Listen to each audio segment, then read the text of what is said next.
우리에게 주시는 하나님 말씀입니다. 신명기 16장 9절부터 16절 말씀입니다. 일곱 줄을 셀지니 곡식의 낫을 되는 첫날부터 일곱 줄을 세어 내 하나님 여호와 앞에 칠칠절을 지키되 내 하나님 여호와께서 내게 복을 주신 대로 네 힘을 헤아려 자원하는 예물을 드리고 너와 내 자녀와 노비와 내 성중에 있는 레위인과 및 너희 중에 있는 객과 고아와 과부가 함께 내 하나님 여호와께서 자기의 이름을 두시려고 택하신 곳에서 내 하나님 여호와 앞에서 즐거워할지니라. 너는 애굽에서 종되었던 것을 기억하고 이 규례를 지켜 행할지니라. 유명한 심리학자죠. 레오 버스카글리아 교수가 그 어머니에 대한 이야기를 한 적이 있습니다. 그 책 속에서 아버님 사업이 파산을 당했던 날입니다. 근데 어머님이 그 아버지의 파산 소식을 듣고 그가 금은방에 가서 그렇게 아끼던 보석 목걸이를 팔았습니다. 그리고 그 돈을 가지고 그날 저녁에 파티를 열었습니다.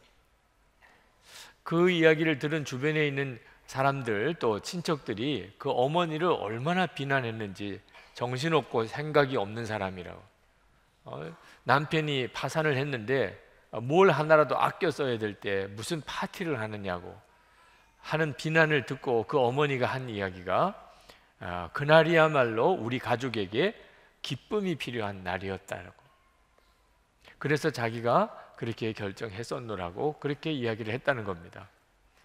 그 아버지가 그 아내가 하는 일을 보면서 아내가 그 보석보다도 우리 가족들과 자기 자신을 더 소중하게 여기는 것에 대한 마음에 새로운 도전을 받았습니다. 그래서 다시 일어날 수 있는 용기와 결단을 하게 됐다고 하는 이야기를 했습니다. 여러분 중에 지금 굉장히 힘들고 어려운 문제에 부딪혀 있는 분들이 많으실 것입니다. 우리나라 전체가 지금 그런 어려움 중에 있습니다. 그런데 여러분, 그래서 지금이야말로 우리에게 감사잔치가 필요한 때입니다. 이것이 우리에게 감사절을 지키게 하시는 하나님의 계획이기도 합니다. 성경에 보면 하나님께서 신명기 16장 16절 17절에 보면 반드시 3번의 감사절기를 지키라고 명령하셨습니다. 한 번은 6월절입니다. 이스라엘 백성들이 애굽에서 출애굽한 날을 기념하는 6월절, 구원의 감사절이죠. 두 번째는 첫 열매를 수확하고 하나님께 드리는 맥주절, 칠칠절, 오순절 절기입니다. 그리고 세 번째는 모든 추수를 다 끝내고 드리는 추수감사절, 수장절 절기입니다. 이 세 절기는 반드시 하나님께 힘을 다하여 감사하여 지키라고 하나님이 말씀하셨습니다. 그러니까 이 감사절 절기에 대한 아이디어는 우리에게서 나온 것이 아니고 하나님에게서부터 나온 것입니다. 그것을 지금 우리 현대교회는 고난주간과 부활절, 구원의 절기를 지키고, 그리고 맥주감사주의를 지키고 추수감사주의를 지키는 것입니다. 이 맥주감사주일은 이 세 절기 중에서 아주 특별한 절기입니다. 정말 믿음으로 드리는 감사절기입니다. 왜냐하면 이 첫 열매를 거둘 때는 항상 풍족한 때가 아니기 때문입니다. 그리고 첫 열매는 농사를 지어보신 분들은 아시겠지만 사실 아주 초라하고 볼품이 없는 열매들이 대부분 첫 열매들입니다. 자, 그와 같을 때 하나님 앞에 감사드린다는 생각은 거의 하지 못하고 지나가게 되는 때입니다. 그러나 하나님께서 반드시 기억하고 첫 열매 수확으로 인한 감사절을 지키라. 그래서 오늘 우리가 7월 첫째 주에 정해놓고 맥주 감사주의를 이렇게 지키는 것입니다. 이 첫 열매는 상징적인 의미가 매우 강합니다. 하나님이 첫 열매 감사를 지키라는 것은 모든 열매가 이 첫 열매 속에 들어있다는 의미가 있기 때문입니다. 그리고 믿음이 있어야 지킬 수 있는 절기입니다. 하나님께서 우리에게 맥주 감사주의를 지키라고 하는 것은 우리에게 풍성한 추수감사절을 주시고자 하시는 뜻이 있기 때문입니다. 그래서 잠언 3장 9절 10절에 보면 이렇게 말씀했습니다. 내 재물과 내 소산물의 처음 익은 열매로 여호와를 공경하라. 그리하면 내 창고가 가득히 차고 내 즙틀에 새 포도즙이 넘치리라. 하나님 앞에 첫 열매를 드려야 된다는 믿음이 분명한 사람이어야 하나님께서 풍성한 추수감사를 주실 수 있다는 것입니다. 여러분, 부모가 자녀들을 볼 때 그 감사하지 못하는 것 때문에 늘 안타까움이 있습니다. 왜냐하면 부모 눈에 보기에는 자녀들이 감사할 이유가 너무나 많다고 보이는 거죠. 자녀들은 대부분 그렇지가 않습니다. 자녀들은 항상 불평과 원망이 많습니다. 부모가 보는 눈하고 자녀들이 보는 눈이 너무나 다르죠. 근데 부모가 자녀들이 불평과 원망이 많은 것이 굉장히 위험하다는 것을 본능적으로 느낍니다. 저렇게 감사할 줄 모르고 늘 불평하면 안 되는데, 복된 삶을 살 수 없는데, 그게 하나님의 마음입니다. 하나님이 우리를 보실 때 꼭 그와 같으신 겁니다. 감사할 제목이 너무 많은데 왜 저렇게 불평하고 원망만 할까? 이스라엘 백성들이 광야 40년을 지날 때 그들은 광야 생활이 참으로 힘들었을 것입니다. 그렇지만 하나님의 기적이 또한 가장 많이 나타났던 때도 그때였습니다. 그러나 이스라엘 백성들은 하나님의 기적에 대해서 감사하기보다는 없는 것으로 인한 불평과 원망이 심했고 결국 그들은 광야에서 다 죽었습니다. 고린도전서 10장 10절에 저희 중에 어떤 이들이 원망하다가 멸망시키는 자에게 멸망하였나니 너희는 저희와 같이 원망하지 말라. 하나님이 오늘 우리에게 감사주의를 지키게 하시는 것은 원망을 거두고 감사를 회복함으로 하나님께서 우리에게 복을 주시려고 하시는 것입니다. 혹시 여러분 중에 나는 도무지 감사할 것이 없다고 생각되시는 분, 그렇다면 한번 오늘 집에 돌아가셔서 종이 한 장을 꺼내놓고 하나님 앞에 정직하게 물어보시기 바랍니다. 하나님, 제가 감사할 것이 뭡니까? 건강도 잃어버렸고 재산도 잃어버렸고 사랑하는 사람도 잃어버렸고 자녀들도 너무나 어려움에 처했고 도대체 나는 감사할 게 무엇인가 하시는 분들도 성령께서 알게 하신다고 하셨습니다. 고린도전서 2장 12절에 우리가 세상의 영을 받지 아니하고 오직 하나님께로 온 영을 받았으니 이는 우리로 하여금 하나님께서 우리에게 은혜로 주신 것들을 알게 하려 하십니다. 여러분, 하나님이 우리에게 은혜로 주시는 것들을 아는 것은 굉장히 중요합니다. 그러면 어떤 형편에서도 우리는 감사하는 자가 되고 그 감사는 우리의 인생을 완전히 바꿔놓습니다. 한 번은 수능 시험을 볼 때 우리의 자녀들이 그 학부모 기도회를 모이는 중에 갑자기 성령께서 제 마음속에 그런 지시를 하시는 것을 느꼈습니다. 그 부모님들에게, 기도를 하시는 부모님들에게 오늘 시험을 끝나고 나오는 아이들을 만날 준비를 하십시오. 여러분들이 지금 감사 편지를 쓰십시오. 그 아이들에게 줄 감사 편지를.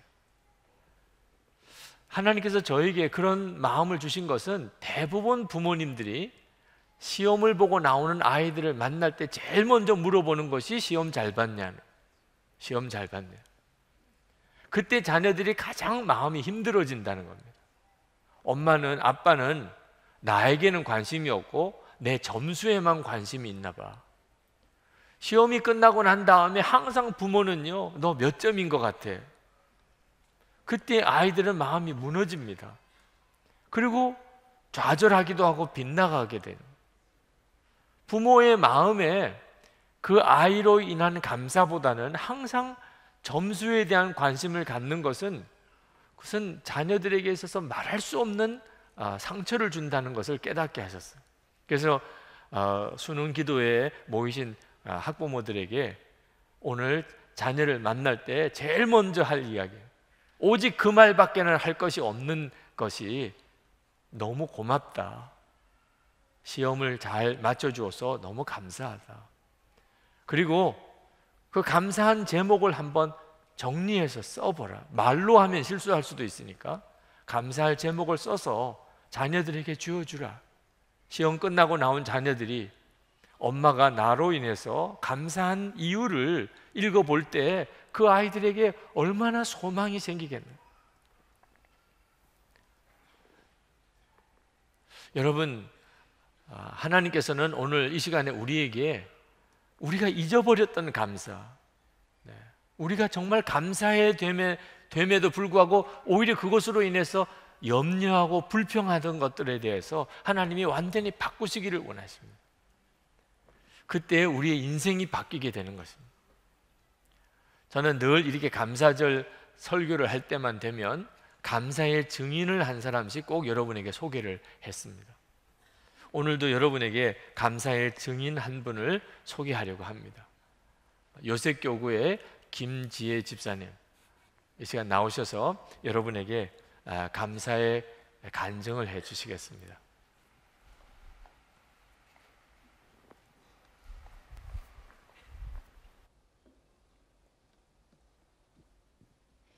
저는 2007년 결혼 후 오랫동안 자녀가 없어 자녀에 대하여 늘 간절한 마음으로 기도하였었습니다. 자녀를 갖기 위해 7년 동안 기도하며 기다리고 6개월 회사 휴직과 여러 차례의 시술 등을 받았지만 임신이 되지 않아 낙심된 마음으로 하나님에 대한 신뢰가 흔들릴 때도 있었습니다. 그러던 어느 날 주님은 제게 너는 왜 자녀를 갖기를 원하느냐고 물으셨고 우리의 거룩함을 위해서입니다. 그러나 자녀가 없어도 이미 받은 은혜로 충분합니다 라는 고백을 드리게 하셨습니다. 이 고백 후 주님께서는 2014년 여름에 생명을 잉태케 하셨고 첫 열매로 딸과 아들 쌍둥이를 허락하셨습니다. 매우 큰 감사와 기쁨이 있었지만 심한 입덧과 빈혈 증세로 몸이 힘들어 많은 고민 끝에 10년간 다니던 회사를 그만두어야 했습니다. 상실감이 있었지만 부모로서의 새로운 삶을 기대하며 지내던 중 임신 8개월에 병원에서 둘째인 아들의 탯줄에서 혈액역류로 성장이 지연되며 사망 위험이 있다는 진단을 받아 갑작스레 입원을 하게 되었습니다. 12월간의 입원 끝에 결국 아들을 살리기 위해 딸이 겪어야 하는 위험을 무릅쓰고 응급하게 수술을 받아 출산하게 되었습니다. 당시 딸의 몸무게는 1.2kg, 아들의 몸무게는 겨우 720g에 불과했습니다. 감사하게도 딸은 큰 문제 없이 인큐베이터에서 잘 성장하였습니다. 그러나 아들은 폐혈증과 장 폐색으로 800g으로 장 수술을 받았고 심장에 있는 구멍으로 인해 약물 치료를 받았지만 호전되지 않아 몸무게 1g대 심장 수술도 받아야만 했습니다. 그리고 배 밖으로 꺼내놓은 장의 일부를 잘라내고 복원하는 수술 역시 받았습니다. 100일 정도의 병원 생활 중 약 90일은 금식과 절식으로 아들은 매일 울부짖었습니다. 심장 수술을 받은 후 손발을 덜덜 떨며 고통스러워하는 아들의 모습을 지켜보았던 날은 주님께 차라리 저의 생명을 걷어가 달라고 기도하게 할 만큼 제겐 이루 말할 수 없는 고통의 시간이었습니다. 두 자녀를 남겨두고 병원을 먼저 퇴원하여 떠난 차 안에서 신생아 중환자실로 병원 면회를 마치고 병원 교회에서 홀로 주님께 기도할 때마다 심장이 오그라드는 통증을 느끼며 수없이 많은 눈물을 흘려야 했습니다. 많은 축복과 기쁨 속에서 맞이한 첫 열매가 왜 이렇게 제게 큰 시련이어야 하는지 이해할 수 없었습니다. 그저 고통의 나를 하감해 달라는 기도에 더디 응답하시는 듯한 주님에 대해 주님은 항상 우리를 선대하시며 선하시다는 믿음이 때때로 흔들리기도 했습니다. 하지만 주님은 교구 목사님께서 신방 중에 전해주신 시편 91편 말씀 지존자의 은밀한 곳에 거주하며 전능자의 그늘 아래 사는 자여 나는 여호와를 향하여 말하기를 그는 나의 피난처요 나의 요새요 내가 의뢰하는 하나님이라는 말씀으로 두려움을 이기게 하셨습니다. 또한 7일째까지 가야 합니다라는 설교 말씀을 통해 여리고성을 돌 때 끝까지 믿음으로 돌아야 했던 것처럼 이 과정에서도 주님은 제게 멈추지 않는 그분께 대한 신뢰를 격려하셨습니다. 주님, 아들이 고통스럽지 않은 날이 단 하루도 없었습니다 라고 울면서 기도드리면 주님은 내 은혜가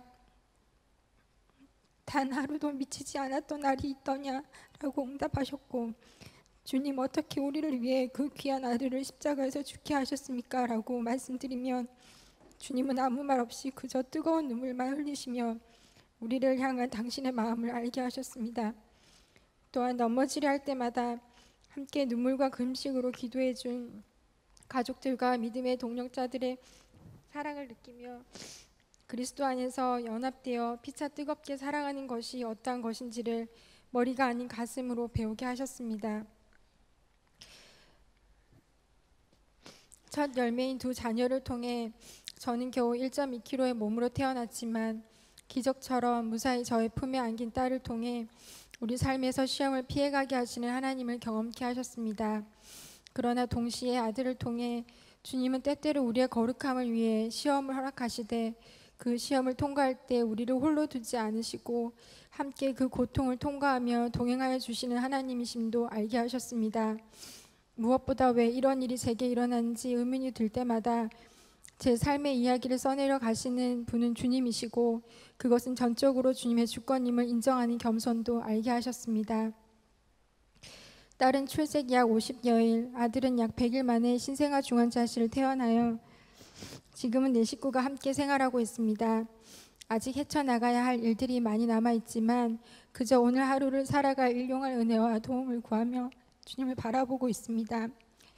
첫 열매의 연약함은 제 삶에서 전혀 예상치 못한 큰 아픔이었지만 이를 통해 주님은 항상 선하시며 어떤 상황에서도 감사와 영광을 받으시기 합당하신 분이심을 믿는 믿음을 더욱 견고케 하심을 인하여 감사드립니다.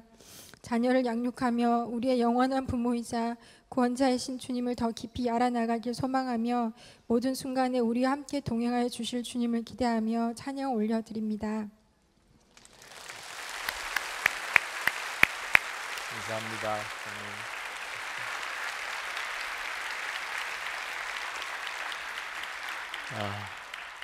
정말 쉽지 않은 일을 겪으면서도 온전한 믿음과 감사로 하나님 앞에 고백하며 또 영광 돌리는 우리 집사님께 깊은 감사를 드립니다. 여러분들에게도 하나님은 오늘 똑같은 고백을 받으시기를 원하시는 것입니다. 여러분의 삶 속에서 되어지는 모든 일 속에 하나님의 간섭하심과 주님의 인도하심을 여러분들이 바라보는 눈이 뜨이고 그래서 믿음으로 올려드리는 감사가 여러분들에게 있고 그 감사가 여러분들의 인생을 바꾸게 되는 것입니다. 그러나 저는 오늘 이 맥주 감사 주일 설교를 위하여 하나님께서 주신 또 하나의 메시지를 여러분에게 드리고 싶습니다. 그것은 여러분들이 하나님께 드리는 감사가 진정한 감사가 되려면 그것은 어려운 이들에게, 여러분 주변에 있는 정말 힘든 사람들에게 기쁨이 되어야 한다는 것입니다. 그때만이 여러분의 하나님을 향하는 감사가 진짜 감사가 된다는 것입니다. 오늘 말씀 신명기 16장 11절 말씀에 보면 너와 내 자녀와 노비와 내 성중에 있는 레위인과 및 너희 중에 있는 객과 고아와 과부가 함께 내 하나님 여호와께서 자기 이름을 두시려고 택하신 곳에서 내 하나님 여호와 앞에서 즐거워할지니라. 하나님께서는 맥주 감사 주일을 저를 지키게 하시면서 하나님께만 감사를 올려드리는 것이 아니고 집에 있는 노비나 또는 온전히 하나님 앞에 헌신된 주의 종들이나 또는 나그네나 또는 고아나 과부에게 또 즐거움이 되어야 한다는 것입니다. 여러분, 이것은 우리가 하나님 앞에 감사절을 지킬 때 반드시 명심해야 하는 것입니다. 우리의 감사가 진짜 감사가 되려면, 정말 하나님이 역사하시는 감사가 되려면 우리의 감사는 하나님께만 아니고 우리 주변에 있는 정말 외롭고 힘들고 어려운 사람들에게도 즐거움이 되어야 합니다. 저는 이것을 깨닫게 해준 책 한 권이 있어서 여러분에게 소개하려고 합니다. 최근에 출간된 책입니다. 프랭크 루박의 권능의 통로라는 책입니다. 저는 우리 교회 교우들이 또 특별히 선교 회원들이 이 책을 꼭 다 읽으셨으면 좋겠습니다. 프랭크 루박 선교사에 대해서는 우리가 너무나 잘 아는 분입니다. 그분은 45살 되었을 때 필리핀에 있는 한 오지의 선교사로 계실 때 그는 하나님만 오직 바라보는 일을 위한 믿음의 실험을 했던 사람입니다. 우리가 지금 쓰고 있는 영성 일기를 쓰면서 항상 하나님만 의식하고 바라보는 삶을 시작했던 사람입니다. 근데 이분이 그렇게 하나님만 항상 바라보는 삶을 살면서 도대체 결국은 어떻게 되었느냐 하는 거죠. 이 책 속에서 그분이 결국은 어떤 사람으로 하나님 앞에 쓰임받고 있는지를 우리에게 보여주고 있습니다. 많은 분들이 24시간 예수님을 바라보고 영성 일기만 쓰게 하면 뭐하냐 그렇게 묻는 분들도 있습니다. 하나님은 놀라운 일을 하실 것입니다. 프랭크 루박 선교사님은 필리핀 오지에 있는 한 평범한 선교사였지만 그는 세계 문맹 퇴치 선교회를 그가 창립했습니다. 그는 세계 제2차 대전 이후에 미국의 외교 정책에 적지 않는 영향을 끼친 미국 외교의 방향이 어떻게 가야 되는지를 자문해 준 그런 선교사였습니다. 미국 우표에 등재된 유일한 선교사이기도 합니다. 그는 엄청난 영향을 세상에 미친 사람이 되었습니다. 오직 하나님만 바라보기로 결단하고 살았던 사람을 통해서 하나님은 세상에 수많은 어려운 사람들에게 하나님의 은혜와 사랑과 권능을 흘려보내는 통로로 삼아 주셨던 것입니다. 프랭크 루박 선교사님은 우리의 영혼에는 두 개의 문이 있다고 설명을 했습니다. 하나는 하나님을 향한 문이고 하나는 사람을 향한 문입니다.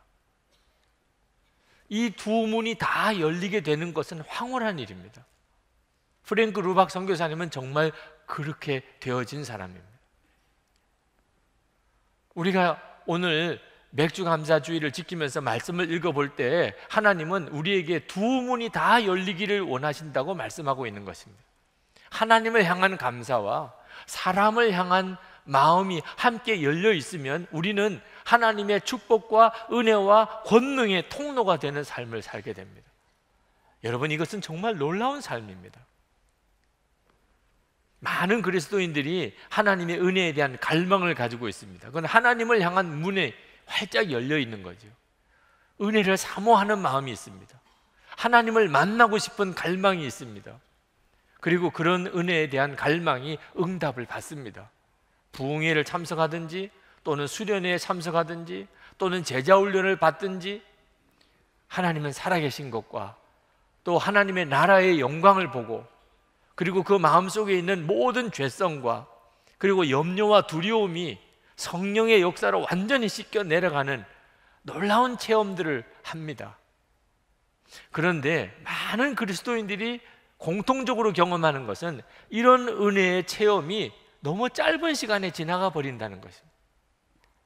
분명히 은혜를 받을 때는 인생이 완전히 바뀔 것 같고 다시는 내가 흔들리지 않을 것 같았지만 그런 순간은 금방 지나가 버리고 마음은 금방 냉랭해지고 그리고 하나님의 은혜는 내게 더 이상 부어지지 않는 것 같은 느낌을 받으면서 당황해합니다. 그때 많은 그리스도인들이 하는 방법은 하나님에게 더 매달리는 것입니다. 왜? 하나님이 주시는 은혜가 나에게는 너무 작다고 느꼈기 때문에 하나님, 저에게는 더 큰 은혜가 필요해요. 하나님, 저에게는 더 큰 체험이 필요해요. 프랭크 루박 선교사님은 그것이 잘못되었다고 이야기를 하는 것입니다. 우리가 만약에 하나님의 은혜가 나에게 더 이상 새롭지 않고 내 심령이 어느덧 메말라 버리고 냉랭해졌다면, 그렇다면 하나님을 향하여 문이 열린 것과 함께 사람을 향하여도 문이 열렸는지를 점검해 보라는 것입니다.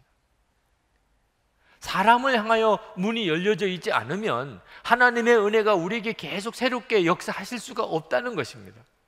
프랭크 루박 선교사님은 우리의 마음을 작은 양동이에 비교를 했습니다.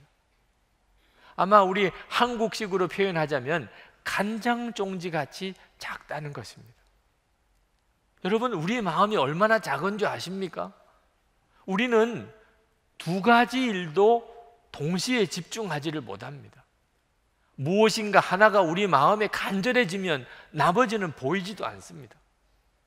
그 정도로 우리의 마음은 용량이 작습니다. 그런데 이렇게 작은 양동이 같고 간장 종지 같은 우리 마음 속에 하나님의 은혜를 계속 담으려고 하니까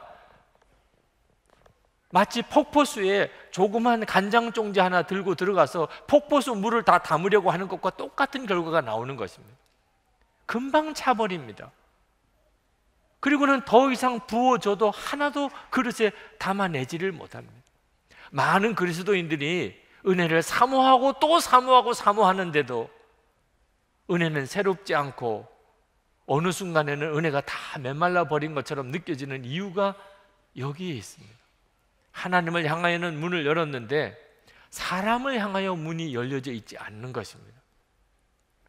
여러분, 우리 그릇이, 마음의 그릇이 간장 종지같이처럼 작아도 하나님을 향하여 문이 열려 있고 사람을 향하여 문이 열려 있다면 하나님의 은혜는 계속 새롭게 흐르게 됩니다.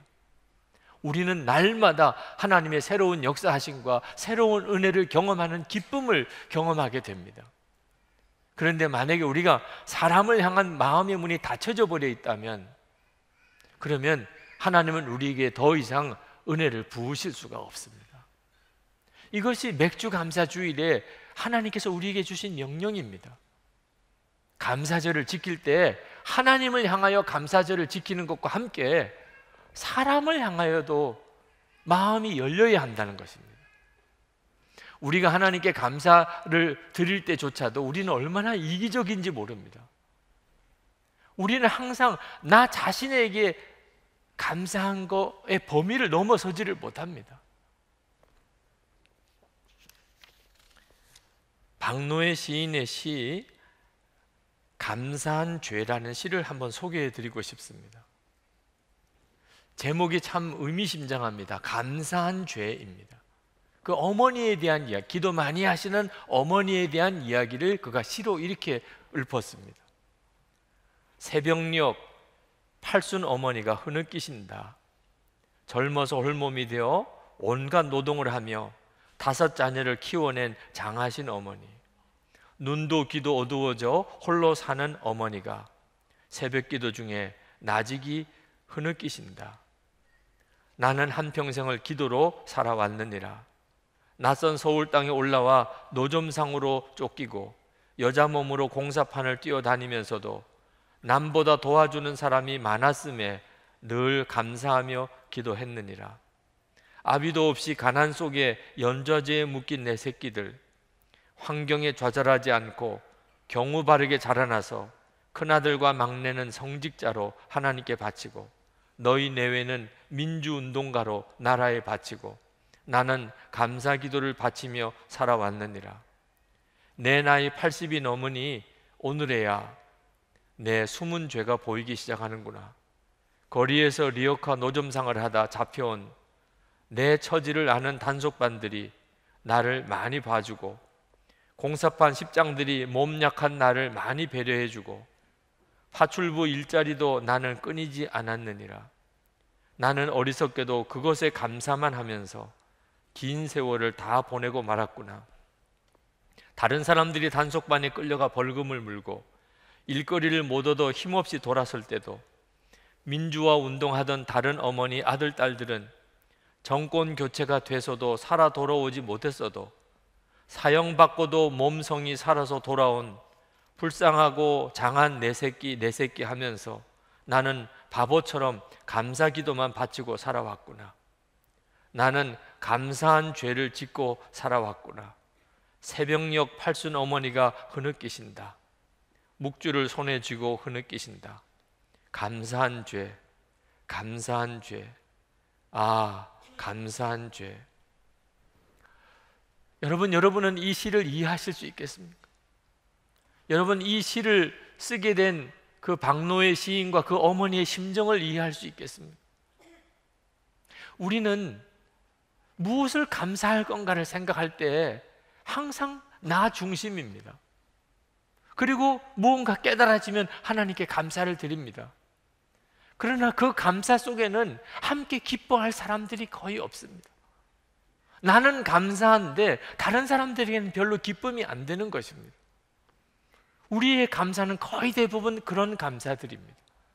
감사조차도 이기적인 것이죠. 그러므로 우리가 그렇게 감사주의를 지키면서도 감사의 역사가 안 나타나는 것입니다.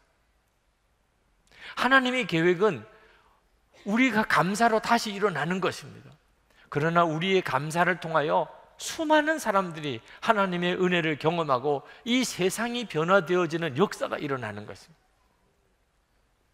그러므로 여러분의 마음에 은혜가 사라지고 감동도 사라지고 뭔가 새로운 은혜가 전혀 경험되지 않고 있다면 하나님을 향하여도 문이 열려야 하지만 사람을 향한 문이 닫혀져 있지는 않는지를 돌아봐야 됩니다. 미운 사람, 꼴보기 싫은 사람, 상종하기 싫은 사람, 정말 지긋지긋한 사람, 구질구질한 사람, 여러분 속에 그런 사람들에 대한 마음이 닫혀져 있다면 여러분은 하나님이 여러분에게 새로운 은혜를 부으시는 것을 기대하지 말아야 됩니다. 여러분의 마음은 너무 작아서 이미 하나님이 주신 은혜도 제대로 감당하지 못하는 수준입니다. 그러나 사람을 향한 문이 열리기 시작하면 그러면 하나님의 은혜는 폭포수 같은 은혜는 여러분을 통하여 수많은 사람들에게 흘러가게 되는 것입니다. 우리나라 속담에 밑 빠진 독에 물 붓기라는 말이 있는데 저는 이 말씀이 성도들에게는 너무나 놀라운 하나님의 축복의 말씀이라고 생각합니다. 우리는 진짜 밑 빠진 독에 물 붓기가 되어야 됩니다. 하나님의 은혜는 걱정하지 마시기 바랍니다. 아무리 우리 밑이 빠진 그런 독과 같아도 하나님의 은혜는 상상할 수 없이 계속되어집니다. 그러나 밑 빠진 독이 아니게 되면 그러면 더 이상 하나님의 은혜는 우리에게 더 이상 머물지 못하게 되는 것입니다. 그래서 예수님께서 말씀하셨습니다. 주면 그러면 넘치도록 너가 받을 것이다. 누가복음 3장 38절에 누가복음 6장 38절에 주라 그리하면 너에게 줄 것이니 곧 후이되어 누르고 흔들어 넘치도록 하여 너에게 안겨주리라. 여러분이 용서를 받으려고 해도 이 양쪽 문이 다 열려 있어야 되는 거 아십니까? 마태복음 6장 12절 말씀에 우리가 우리에게 죄 지은 자를 사하여 준 것 같이 우리 죄를 사하여 주시옵고, 하나님의 용서가 우리에게 임하려면 우리도 죄 지은 자를 용서해야 그 은혜가 나에게 임하게 되는 것입니다. 여러분이 하나님의 용서를 받으려면 하나님을 향하여도 문이 열려 있어야 되고 여러분에게 죄를 지은 사람에게도 문이 열려 있어야 됩니다. 여러분 기도 응답도 두 문이 다 열려야 되는 거 아십니까? 마태복음 7장 7절 8절에 보면 구하라 그리하면 너에게 주실 것이요 찾으라 그리하면 찾아낼 것이요 문을 두드리라 그리하면 너에게 열릴 것이니 구하는 이마다 받을 것이요 찾는 이는 찾아낼 것이요 두드리는 이에게는 열릴 것입니다. 기도에 엄청난 응답의 약속을 주셨습니다. 그런데 이 말씀은 12절과 연결되어져 있습니다. 그러므로 무엇이든지 남에게 대접을 받고자 하는 대로 너희도 남을 대접하라. 이것이 율법이요 선지자니라. 여러분이 하나님으로부터 응답받고 싶습니까? 그러면 여러분에게 무언가를 요청하는 사람들에게 여러분이 똑같이 응답을 해야 하는 것입니다. 사람을 향하여 여러분도 응답의 문을 열어야 하나님이 여러분의 기도에 응답해 주시는 역사가 여러분에게 계속 일어나게 되는 것입니다. 여러분 이것은 우리의 구원의 문제와도 밀접하게 연결이 되어 있습니다. 우리가 나중에 하나님 앞에 섰을 때 우리가 하나님의 우편과 좌편으로 갈라지게 됩니다. 심판을 받게 됩니다. 하나님의 우편에 구원받은 자의 반열에 서는 자는 어떤 사람들입니까? 마태복음 25장 40절에 임금이 대답하여 이르시되 내가 진실로 너에게 이르노니 너희가 여기 내 형제 중에 지극히 작은 자 하나에게 한 것이 곧 내게 한 것이니라. 지극히 작은 자 하나에게 한 것이 곧 내게 한 것이니라. 우리에게 두 문이 함께 열려 있어야 우리는 구원받은 자의 반열에 서게 됩니다. 마태복음 25장 45절에 이에 임금이 대답하여 이르시되 내가 진실로 너에게 이르노니 이 지극히 작은 자 하나에게 하지 아니한 것이 곧 내게 하지 아니한 것입니다. 여러분이 어떤 사람에게 여러분이 용서와 사랑의 문을 닫아버리면 그것은 하나님이 여러분을 향한 용서와 사랑도 닫아버리는 것과 같은 의미가 있다는 것입니다. 이스라엘에 가면 사해라는 바다가 있습니다. 그 바다는 너무나 짭니다. 쓸 정도로 짭니다. 그 사해 바다에 들어가면 몸이 뜹니다. 아무리 수영을 못하는 사람도 그 사해 바다에서는 몸이 뜹니다. 어떻게 그런 바다가 되었죠? 요단강에서 물은 계속 들어오는데 나가는 출구가 없는 바다이기 때문에 그렇습니다. 여러분, 사람을 향하여 이렇게 마음이 닫혀져 있는 사람은 은혜를 많이 받았는데도 만나서 말을 해보고 같이 지내보면 이상하게 쓴맛이 납니다. 체험도 많이 했고 말씀도 많이 알고 그런데도 이상하게 그 사람을 만나면 기분이 안 좋고 이상하게 마음이 씁니다. 왜 이 사람이 은혜를 많이 받았는데도 그렇게 씁니까? 사람을 향하여 마음이 닫혀 있기 때문에. 여러분의 마음은 어떻습니까? 저는 2009년 추수감사절 설교 준비를 하다가 이 원리를 깨달았습니다. 하나님께 드리는 감사는 어려운 사람들에게 기쁨이 되어야 된다. 그러면 맥주감사주일 헌금, 추수감사주일 헌금은 어려운 사람들에게 다 흘려보내야 된다는 뜻이 아니겠습니까? 그런데 이 말씀을 적용하기가 참 두려웠습니다. 왜냐하면 교회 재정 운영에 있어서 이 감사절 헌금은 굉장히 중요한 몫을 차지합니다. 만약에 맥주감사주일 헌금, 추수감사주일 헌금을 교회 재정에 사용하지 않고 다 어려운 사람에게 나눠줘 버리면 교회가 살림을 할 수 있을까? 그러나 하나님의 말씀은 오직 우리에게 순종을 요구할 뿐입니다. 그래서 마음에 결심을 했습니다. 우리 교회의 재정의 어려움은 교인들의 헌금의 수입이 적어서 그런 것이 아니고 우리가 하나님의 말씀에 온전히 순종하지 않았기 때문일지도 모른다. 그래서 맥주감사주일 헌금은 교회 분리개척을 위해서 다 드리기로 했습니다. 추수감사절 헌금은 재난을 당한 어려운 사람들을 위한 구제 구호비로 다 지출하기로 결정을 했습니다. 장로님들이 그 일을 믿음으로 받아주셨습니다. 그래서 2009년부터 우리는 맥주감사주일 헌금은 교회 개척비로, 추수감사절 헌금은 재난 구호비로 다 드립니다. 그래서 지난 5년 동안에 우리는 두 교회 분리개척교회를, 그리고 올해도 우리 지방 내에 있는 한 미자리 교회 원로 목사님 은퇴하실 때 그 목사님의 노후를 우리가 도와드리고 그 미자리 교회를 우리가 품어서 분리개척교회 한 교회를 우리가 세웠습니다. 지난 일본 대지진이 일어났을 때, 이번에 네팔 지진이 일어났을 때 우리는 그 다음 주에 바로 구호비를 들고 달려갈 수 있었습니다. 가장 도움이 필요한 절실한 그때 우리가 도울 수 있었습니다. 수많은 도움을 우리가 줄 수 있었습니다.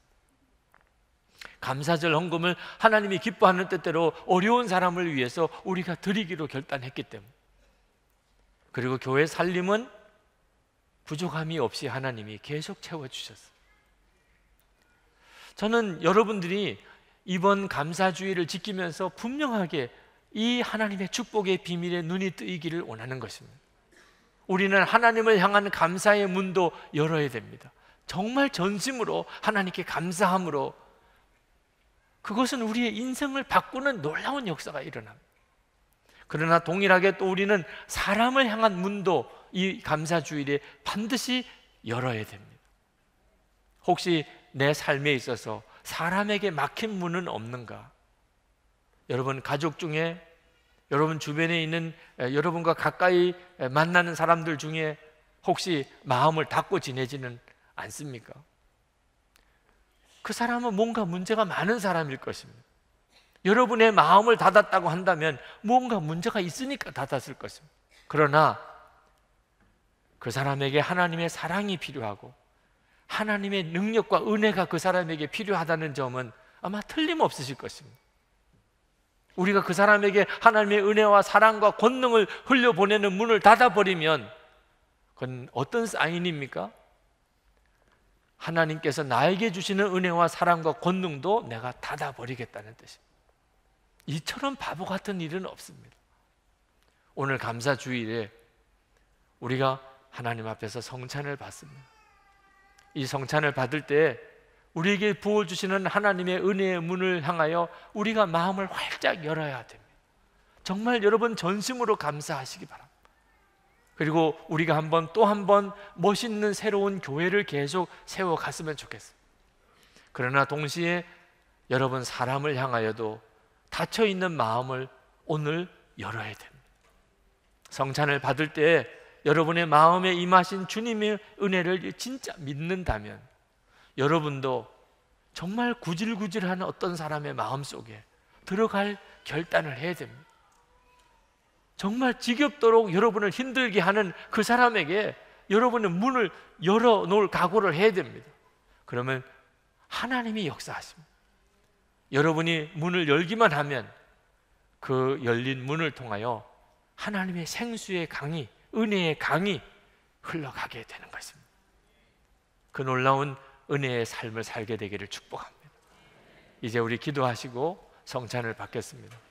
여러분, 오늘 감사주일을 우리가 하나님 앞에 지킵니다. 그리고 성찬을 받습니다. 기도할 제목은 하나님을 향하여도 문이 열리고 내가 사람들을 향하여도 문이 활짝 열린 자가 되기를 원합니다. 하나님, 제가 은혜의 통로, 권능의 통로가 되기를 원합니다. 복의 근원이 되는 그런 삶을 주님 제가 살기를 원합니다. 주님, 저를 써주시옵소서. 통성으로 기도하겠습니다.